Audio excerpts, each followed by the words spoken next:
Hey, what's up, guys? This is Bullfish, and today this is really, unfortunately, the first video you have to see in this new setup.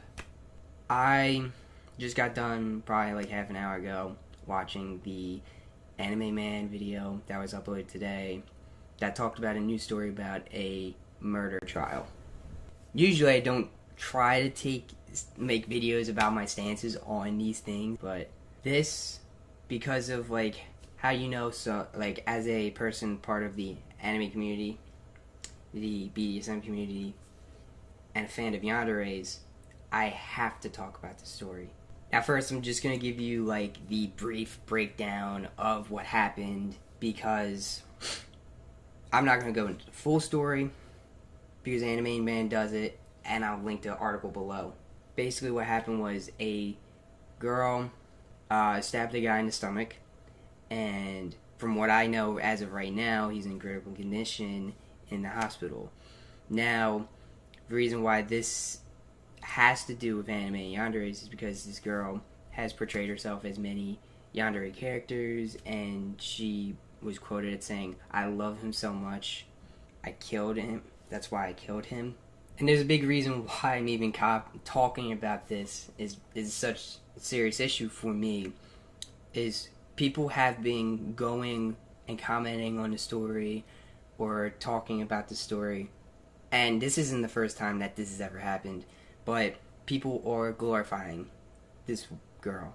But they're glorifying her. They're saying she's the real life yandere, and they want her to stab him in cosplay, because she, on her Instagram account, was cosplaying as Toga and 02, which there's a point to be made with that I want to make later, but I'm not going to make right now. But yeah, people wanted that. And seeing those comments really pisses me off. And it's why I had to wait a while even to make this video, because I would have made it right away. But it really, really frustrates me to see the comments like that.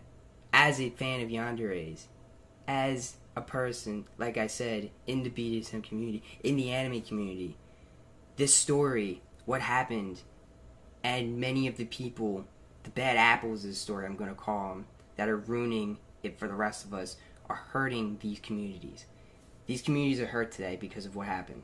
And while the more pressing issue is the man's life, which we still don't know what happened with that, I think the stance I'm going to talk about today with regards to that story is those three communities that are being extremely affected by this. Because of the way people are going to interpret the story, and people are going to interpret it the wrong way. For now, I'm going to start with the anime side of things, because they're probably going to be the anime community is going to be most affected by this.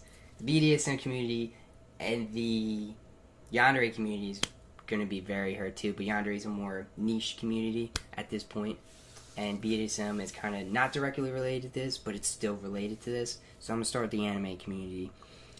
And I'm going to say that when the traditional media is going to get the story, they're going to blame anime. I already know it's coming. There's going to be some medium, there's going to be some a-hole out there, some news reporter that's going to go, anime's the cause of all this. It's going to be anime's fault. I know it's coming.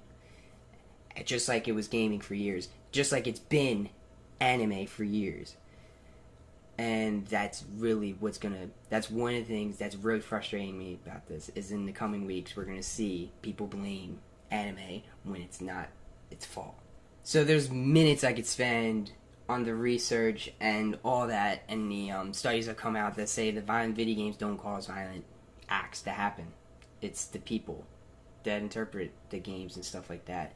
And they could be the 2 to 4%, which, if you don't realize, 2 to 4% of the population are born sociopathic, and most sociopaths don't end up being murderers or killers and all that. It's just a very selective few that end up being killers.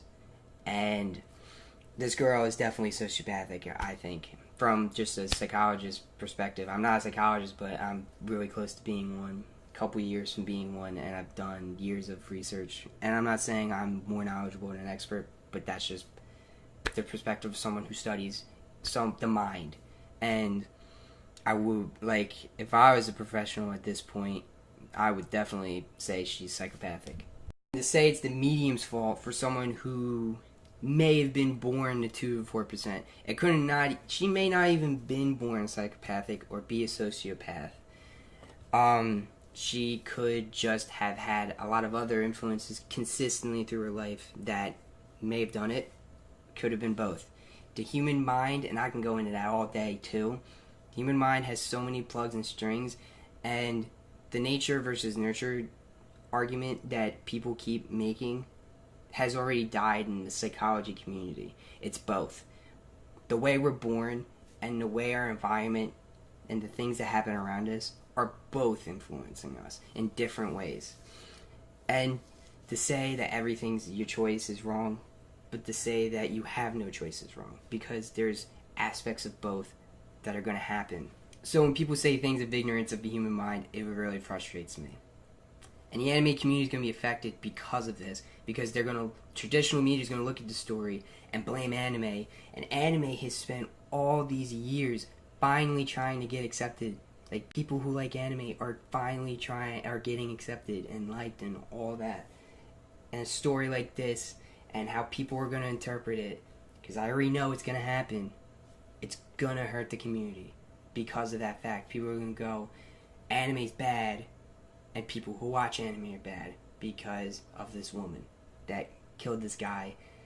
Even if it wasn't anime, it could have been something else that would have influenced her. It could have been, if you go on Netflix, there are shows like You and Murder Mysteries. Those could have influenced her. There are other mediums that do the same thing. And to blame anime is just ignorant. Next, I'm going to talk about the BDSM side of things and why this hurts this community. Because a lot of people who have made those comments, idiotic comments like, I wish she would stab me, and then someone confronts them about it, because that's what most people have done, the people will retaliate with, stop kink-shaming me. And no, they're not kink-shaming you. They're telling you that murder is wrong. Murder is not a kink. Kink is an engagement of fantasy and not reality. So when you say things like real life, when you have real life repercussions and tell people you're kink shaming me because I like to murder people, or like being murdered, they're not kink shaming you. They're telling you murder is wrong. There's nothing wrong with people who are in kink, engaging in fantasy, because it's in your head, it's fantasy. You're not actually gonna hurt somebody because of these actions. Of course, I mean, there's masochism and pain and all that, but that person can still get out of the situation if they want to, and eventually the pain will go away and they can be functional after the session, or whatever you want to call it. As long as things are done correctly and consensually, the person will be fine, and they can engage in that fantasy with no issues. The problem, and what pisses me off about the people using the kink shaming term, is that there are people that are actually being kink shamed, or like being shamed and like mentally, emotionally abused just for being who they are and engaging in fantasy, when that is completely and utterly wrong. So when that happens and people misuse that term and just throw that term for anything, you're hurting those people. And it's mostly kids or brainless people that are making these comments and throwing the term kink shaming without actually understanding what kink is, or understanding anything really about the story. She murdered somebody. That's not okay. Finally, and probably the most gonna be on the forefront of the story, is the yandere community, very niche community, which I love yanderes. I love Yunogasai. I love those characters in anime, in fantasy. I wouldn't want to see them in real life. And that's the problem, is a lot of this is people not knowing or taking the balance and drawing the line between fantasy and reality. And the reason that I even put yandere community as like 1 into 3 is because anyone that likes yanderes now, and people engage in the story, anyone that's just like, I like Yunogasai, but this is fucked up, people are gonna be like, no, just the fact that you like Yunogasai and this girl like Yunogasai, now you're just as fucked up as her, when it's not the case. So people in this case are actually gonna be kink shamed because of this.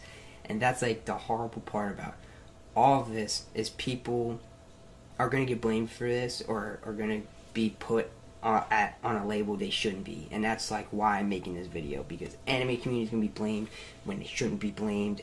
The BDSM community is gonna be blamed when they shouldn't be blamed. And the people who like yanderes but understand the difference between reality and fiction and fantasy are going to be blamed when they shouldn't be blamed. This case should be treated like any other murder trial. A woman murdered a man, she goes to jail, and that's it. But I know that's not going to be the case, because, you know, people who are throwing around the kink shaming word are going to, you're tainting the kink shaming name. And it's just going to make it worse for people who are actually getting kink shamed to finally stand up about it. You're making it worse for them. And then the yandere community, who are actually going to be kink shamed from this, or just shamed in general for this, for liking a fantasy, are going to be hurt from this. And people in the anime community are going to be hurt the most, because anime is going to get blamed for all of this. For nothing. For one person who could have done this from the influence of any other medium. This is a person who was mentally sick and should have gotten help years ago and never did, and this is the result of it. The media is not to blame, because no matter what, there's going to be something that replaces the medium you're trying to blame. If video games are what you think caused the violence, and you eliminate video games, someone's going to find a medium that's just as violent. It's not, and I'm not making the same argument as, like, if you have gun laws, oh, people are just going to use guns anyway, so why even have the law? It's not the same argument. So I'm just going to clear that out right away, because I know someone in the comments will probably say something like that. That's not the same argument. People are not replacing guns with something else. They're using guns illegally. Whereas if people start using arrows instead of guns, or some other weapon to replace guns, now we have to do that, and then you do that and someone replaces with that. That's essentially the argument I'm making, is that you can't censor that, because once you censor that, someone finds someone else to replace it.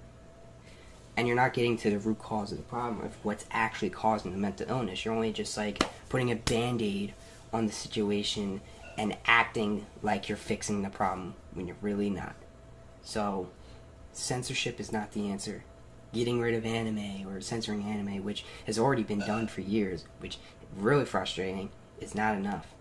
The only thing I have for censorship is give a warning, 18 plus, keep it away from kids, keep adult content away from kids, and that's the only censorship you need. Other than that, fair game. Anything goes, as long as it's fantasy, as long as it's not going to hurt actual people, which it won't. If it's anime, it can't. It would, no matter what it's about. And it really pissed me off that something like this happened. And it's more than just the murder that happened. Like, that's gonna happen. It's life. I've seen murders all my life, but more how people are reacting to this. That's more pissing me off.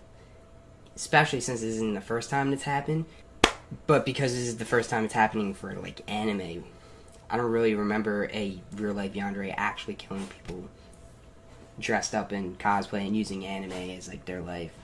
So this is, like, the first time that really happening, or such a big story like this is happening.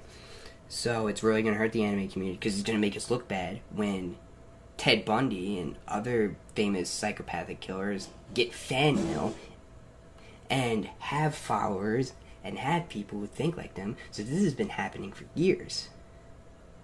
But it's going to hurt the anime community, because the one time it's anime, the one bad apple, that really ruins it for the rest of the people who understand the difference between fantasy and reality, who love the medium and want no censorship in the medium. This hurts, because some people are not going to see it that way, because they're going to listen to traditional media, or they're going to get manipulated facts about the story. And I could go on all day, but I'm going to try to keep this video like 15 to under 20 minutes, just so you guys can at least get all this information. There's going to be links below to the story. You guys can research on your own, because I want you to actually research this and not just take my word for it, but this is just from a psychology perspective, BDSM community perspective, yandere community perspective, an anime fan perspective, that I wanted to at least give you some ways to think about it.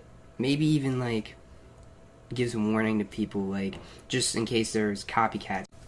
And I'm gonna leave it here. Please comment below, and we can talk about some of these things further. I didn't even go through everything I wanted to talk about, but it's like basically the basis of how I feel about the situation. And this is like the first time I've actually spoken out for a situation like this directly, so I do want to give you my thoughts on it. Murder is wrong, but I want this to be treated like an actual murder trial and not blame anime or violent video games. I don't want people to be blamed that shouldn't be blamed. But the people that should be blamed are the assholes that think murder's okay, and the murderer himself. And I hope she gets justice, goes to jail for life probably, and that the guy is somehow alive. I'm not sure. We haven't seen an update on his condition, or I haven't seen one on his condition. People in comments are saying he died, but I'm not going to take random comments word for it. Especially with how moronic people are. I'm not just going to take random comments. I'm going to wait for an article or an official story to tell me this guy's dead.